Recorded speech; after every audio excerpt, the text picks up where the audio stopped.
तरीके से मोहब्बत करता है? किस वक्त किस तरीके से मोहब्बत करता है? जब वोटों की गिनती, जब चुनाव आता है, किस वक्त किस तरीके से मोहब्बत करता है? थोड़ा विस्तार से बताएं।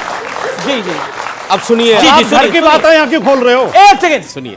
नहीं, घर की बातें यहाँ क्यों खोल रहे हैं? कौन किस तरह से मोहब्बत करता है? नहीं, देखिए, घर की बात नहीं है ये, ना इसे मजाक में ना ले, ये पॉलिटिकल बात भी नहीं है। ओके, देखिए, क्योंकि दिल्ली में चुनाव है जी। सुनिए, तुम्हें हम भी सताने पर उतर आए तो क्या होगा, तुम्हारा दिल दुखाने पर उतर आए तो क्या होगा, हमें बदनाम करते फिर रहे हो सारी दुनिया में, अगर हम सच बताने पर उतर आए तो क्या होगा? तो क्या है सच, बता ही दीजिए आज। सच ये बता है, दीजिए, खुलासा कर दीजिए आज। सच ये है इस कार्यक्रम में, सच ये है, देखिए खुलासा आप करें, दिल धक धक बहुत लोगों को हो रहा है देश में जी। अभी और 2-3-4 दिन गुजरने दीजिए, इलेक्शन दिल्ली का सवाब पे आने दीजिए, पता नहीं क्या क्या दुखेगा अभी जी। अभी आप देखते जाइए अभी क्या क्या दुखने वाला है। हमारा नाम का सहारा लेकर के जो हिंदू धर्म पर चोट होती है, हमें तकलीफ होती है। कोई मुसलमान हिंदुस्तान का किसी की भी आस्था पर उंगली नहीं उठा सकता, और ना हम इजाजत देते हैं किसी को, ना हमारे यहां कुछ ऐसा होता है कि हम किसी के धर्म की आस्था पर कोई उंगली उठाएं। अब जब पॉलिटिकल बात आती है, अखिलेश यादव साहब हो, चाहे वो दिल्ली के वो आरएसएस का छोटा रिचार्ज हो, चाहे और दूसरी सियासी पार्टियां हो, हमने कभी मुसलमानों को अपना लीडर नहीं माना हिंदुस्तान में। नेहरू से लेकर के आज तक, यहां तक के उद्धव ठाकरे तक के लिए साथ खड़े हो गए हम इस देश को बचाने के लिए। लेकिन मिला क्या हमें? सिवाय बदनामी के कुछ नहीं मिला हमें। गिने चुने जब कोई सरकार बन जाती है तो 2 मंत्रालय हमें झुंझुना की तरह थमा दिए जाते हैं, माइनॉरिटी डिपार्टमेंट और हज कमेटी, इसके अलावा कुछ आता ही नहीं हमारे हिस्से में।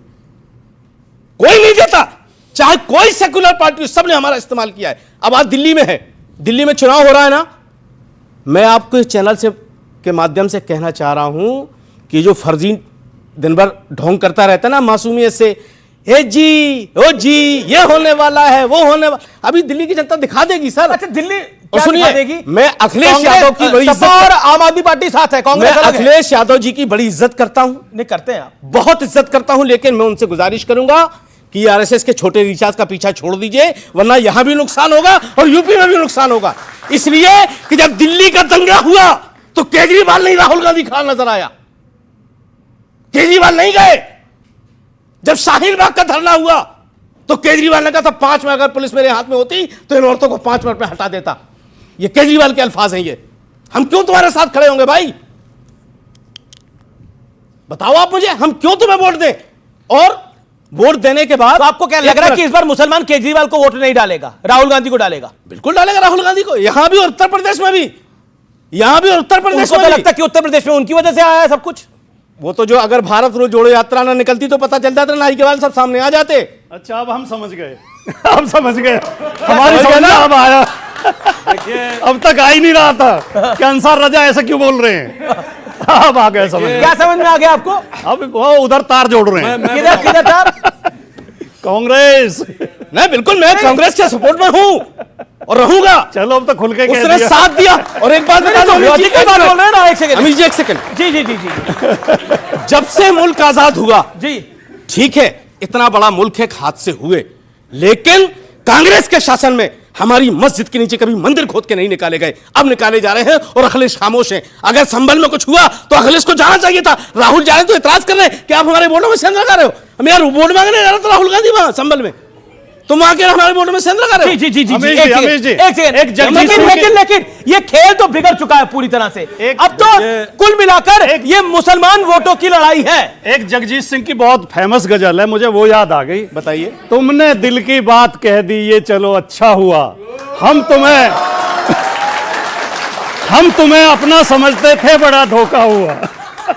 अब यही बात राहुल गांधी कह रहे हैं। अब ये बड़ी भैया एक सेकंड, अब ये बात राहुल गांधी कह रहे हैं। मैं एक शेर, बहुत अच्छा, आपने जगजीत सिंह का कहा ना, मैं अपना शेर सुनाता हूं आपको। अरे तालियां भाई इसमें तो अपना सुना रहे हैं। नहीं, मेरे ख्याल से शायद आप लोगों को नॉलेज नहीं होगी, मैं एक कवि भी हूं, मेरी एक किताब भी मार्केट में है, और मैं बहुत अच्छा शेर कहता हूं और अपना शेर सुनाता हूं। हमें मत समझाओ कि नफरत का पहाड़ा क्या है, हमें मत समझाओ कि नफरत का पहाड़ा क्या है, हम मोहब्बत से मोहब्बत का गुणा करते हैं, हम वो लोग हैं। जी जी जी, मैं भी अपना सुना देता हूं। एक ही से ये तो मैं भी अपना सुना रहा हूं। जी, जब सुधांशु जी सुनाएंगे तो फिर पता नहीं क्या होगा।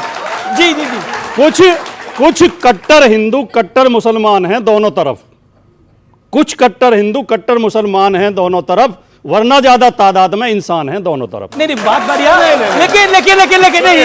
अब सुधांशु जी देखिए, मौलाना साहब के दिल का जो दर्द उभर के आया उसे मैं एक शेर में कहना चाहूंगा। जी, जी। जो सेकुलर घाव किए गए हैं उसके ऊपर कि तमाम जिस्म ही घायल था, घाव ऐसा था पर कोई देख ही न सका, रख रखाव ऐसा था। जी, अब मैं इनका भाटी जी की बात का भी उत्तर दे देना चाहता हूं। एक बात के लिए भाटी जी को साधुवाद देता हूं। इन्होंने कहा कि वहां मुलायम सिंह सेवा संस्थान के लोगों ने अपने शिविर में मुलायम सिंह जी की मूर्ति लगाई है, तो मतलब वहां तो लोग आ रहे हैं ना, मुलायम सिंह सेवा संस्थान में तभी लगाई है ना, ऐसा तो है नहीं कि वहां नहीं आ रहे हैं इसलिए लगाई है। हम सब जा रहे हैं, इसका मतलब आ रहे हैं। ये लोग जो कह रहे थे, मतलब कहना नहीं चाहिए, जो पीडीए बोलते थे ना, वो गंगा मैयम बहता हुआ नजर आ रहा है, क्योंकि प्रधानमंत्री जी ने कहा है गंगा की अविरल धारा न बटे समाज हमारा। उन्होंने कहा महाकुंभ का एक ही संदेश, एक रहेगा भारत देश। तो अब जानते क्या हो रहा है, मैं पूछना चाहता हूं राहुल गांधी जी से, आप बहुत कहते थे 20 किलोमीटर लंबे घाट बने, कोई कहता है अगल बगल में कि कौन व्यक्ति कहां पर स्नान कर रहा है। इसलिए जो भारत का स्वर उभरता नजर आ रहा है उसे देख के इन लोगों को डर लग रहा है, जिसे एक पंक्ति में कहूंगा, यह कुंभ का मेला का वो जन समूह दिखा रहा है कि जाति वर्ग और प्रांत भेद के भ्रम को दूर भगाता है, सबके मन का भाव एक है, सबकी भारत माता है, अनेकता में ऐक्य मंत्र को जन जन फिर अपनाता है, देखो प्यारा देश हमारा आगे बढ़ता है। जी जी, मैं बिल्कुल आ रहा हूं, लेकिन जो लोग चलाते, ये नाइंसाफी हो जाएगी है। जी जी जी, देखिए, अभी मोदी साहब का इन्होंने जिक्र किया। मोदी साहब हमारे देश के प्रधानमंत्री हैं और हम चाहते हैं कि वो स्वस्थ रहें, अच्छी तरीके से उनकी तबीयत बनी रहे। देखिए, वो जब ये बात कहते हैं ना कि मोदी जी चाहते हैं कि भारत एक रहे, तो फिर हमें वो मंगलसूत्र भी याद आ जाता है, फिर हमें शमशान कब्रिस्तान भी याद आ जाता है।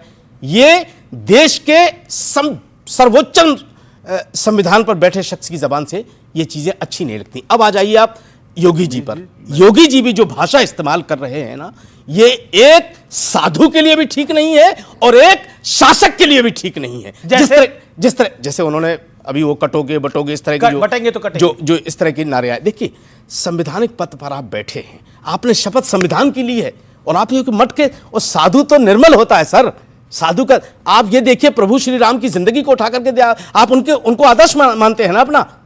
उन्होंने सिर्फ अपने बाप के कहने पर सिंहासन को लात मार दी थी सर। आप क्या बात कर रहे हो? आप क्या चाहते हैं उनका कि भाई योगी जी भी सिंहासन को छोड़ के चले जाएं? ना, बिल्कुल नहीं। चाहते क्या है वो हम कह रहे हैं वो तो इधर आ जाएं, इनको हटा के वहां आ जाएं, मुझे कोई दिक्कत नहीं है। हिंदुस्तान हिंदुस्तानी रहेगा, चाहे योगी जी राष्ट्रपति बन जाए, चाहे प्रधानमंत्री बन जाए, चाहे फिर से मुख्यमंत्री बन जाए।